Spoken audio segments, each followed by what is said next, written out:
اجنبی ہے، اسلام پردیسی ہے۔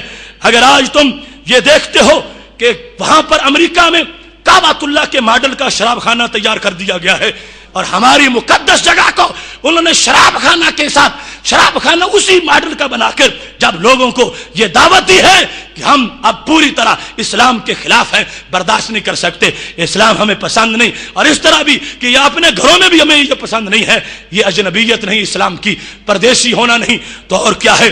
آج اس وقت ہمارے محبوب علیہ السلام کے گستاخانہ خاکے بنے، اور اس کے بعد صرف بنے ہی نہیں، ان کو بار بار پرنٹ کیا گیا، ان کو نصابوں میں شامل کیا گیا، ان کو فٹ بال اور مختلف چیزوں کے اوپر بنایا گیا، اور بار بار ان کی فلمیں چلائی گئیں۔ یہ غریب الوطنی نہیں اسلام کی، تو اور کیا ہے؟ آج پوپ بھونکتا ہوا جب اسلام پر ہرزہ سرائی کرتا ہے تو یہ اسلام کی اجنبیت اور پردیسی کا عالم نہیں ہے، تو اور کیا ہے؟ آج اس وقت $6 لاکھ انڈیا کی حکومت افغانستان میں میوزک کے لیے فنڈ دیتی ہے، یہ اجنبیت نہیں اسلام کی، تو اور کیا ہے؟ آج اس پاکستان میں نعرہ اسلام پر بننے والے ملک کی پنجاب یونیورسٹی میں اگر میوزک کی کلاسیں شروع ہو جاتی ہیں، یہ پردیسی نہیں دین کی، تو اور کیا ہے؟ اگر آج پاکستان کی یونیورسٹیاں امریکہ کے اڈے نہیں بن گئی، یہ پردیسی نہیں، تو اور کیا ہے؟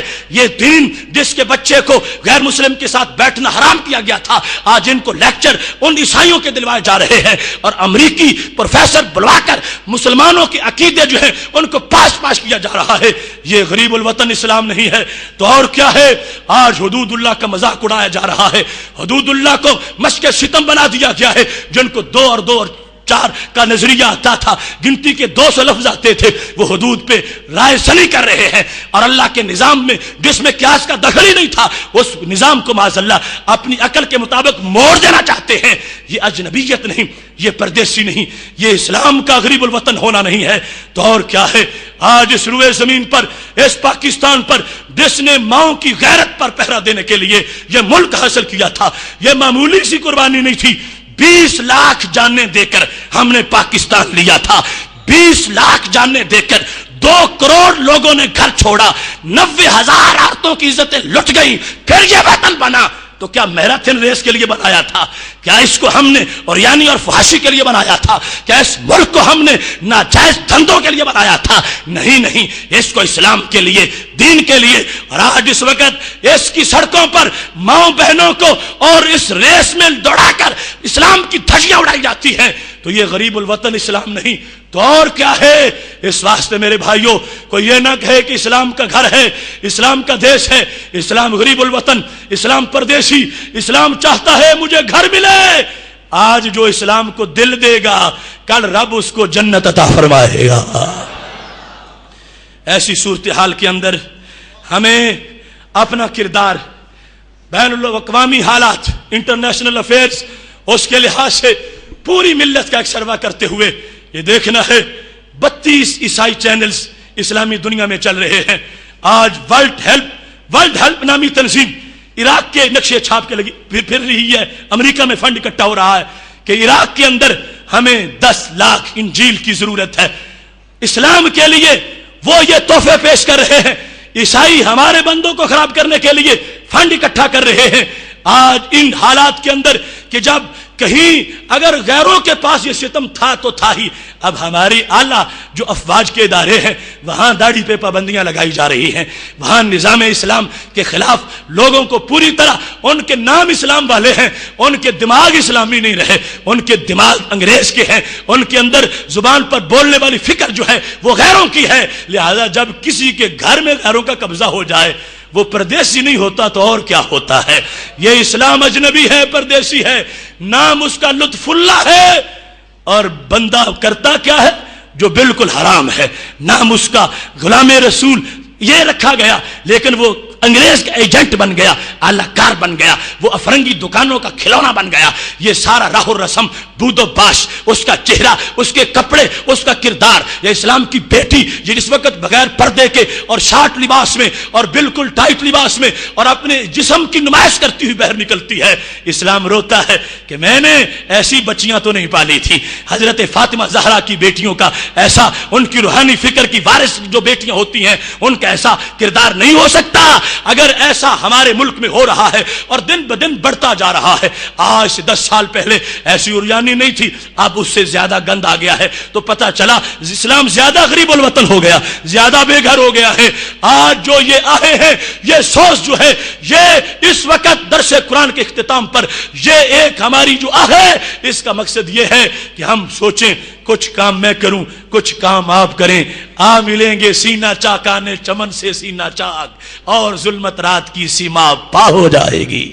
اس واسطے کسی ایک بندے کا کام نہیں ہے، پوری ملت کا کام ہے، اور جو نقب لگا رہے ہیں ان کے محاسبے کا وقت ہے، ان کے ساتھ پنجہ آزمائی کا وقت ہے، اور یہ امانت ہے ہمارے دین کی، ہمارے قرآن کی۔ ہم اس درس قرآن کے قائل نہیں ہیں کہ جو درس قرآن اپنا رخ لوگوں کی حالات کی طرف نہ کرے، جو لوگوں کے مسائل، امت کے جو سلگتے مسائل ہیں ان کی طرف متوجہ نہ ہو۔ یہ درون دل کی آواز ہے، یہ ٹھیک ہے، اس قرآن کو پڑھ کے دم کریں، بیماریاں صحیح ہوتی ہیں، اس کے ختم پڑھنے سے برکتیں ملتی ہیں، مگر یہ ختم پڑھنے کے لیے نہیں، یہ باطل کو ختم کرنے کے لیے آیا ہے۔ اس کے ختم بھی پڑھو، مگر اسے پڑھ کے باطل کو ختم بھی کرو۔ اگر باطل ننگا ناچتا رہے، ہم مسجد کی الماری تک قرآن بند رکھیں تو یہ قرآن کا حق نہیں ہوگا۔ قرآن غریب الوطن، اسلام غریب الوطن، مسلمان غریب الوطن، کہاں ان کا دیش؟ کیا پاکستان ہمارا دیش ہے؟ نہیں، ہمارے پاس ہمارا کیا ہے؟ یہاں پر غیروں کے اڈے ہیں، جو چاہتے ہیں کرتے ہیں، جسے چاہتے ہیں پکڑتے ہیں، جہاں چاہتے ہیں پھینکتے ہیں۔ کیا وہ ماؤں کے بچے نہیں ہیں جو کیوبا کی جیلوں میں جانوروں کی طرح پنجروں میں بند ہے؟ کیا وہ افغانستان کے کیکروں کے پتے تھے جن کو پکڑ کے الٹا لٹکا دیا گیا؟ کیا وہ عراق کی سرزمین جو ولیوں کی سرزمین ہے، اس کے بیٹے حضرت ابراہیم علیہ السلام کے پوتے امام حسین کی اولاد، کیا وہ نیک لوگوں کی ضروریت نہیں ہے جن کو ابو غریب جیلوں میں کتوں سے جن کا گوشت نچوڑا جا رہا ہے؟ ایسے دیش کے اندر، ایسے حالات کے اندر ہم کیسے کہہ سکیں گے اسلام کے پاس گھر ہے؟ نہیں، اسلام بے گھر ہے۔ اس وقت ہم سے گھر کا تقاضا کر رہا ہے۔ کیوں ان سے پوچھیں؟ کیوں ان سے لیں؟ کیوں ان سے مانگیں؟ کیا ہمارے پاس کچھ نہیں؟ کیا اسلام کی دکان خالی ہے؟ کیا اسلام کے پاس کچھ نہیں؟ نہیں، اسلام کے پاس ہی سب کچھ ہے، صرف دھیان اسلام کا کرنے کی ضرورت ہے۔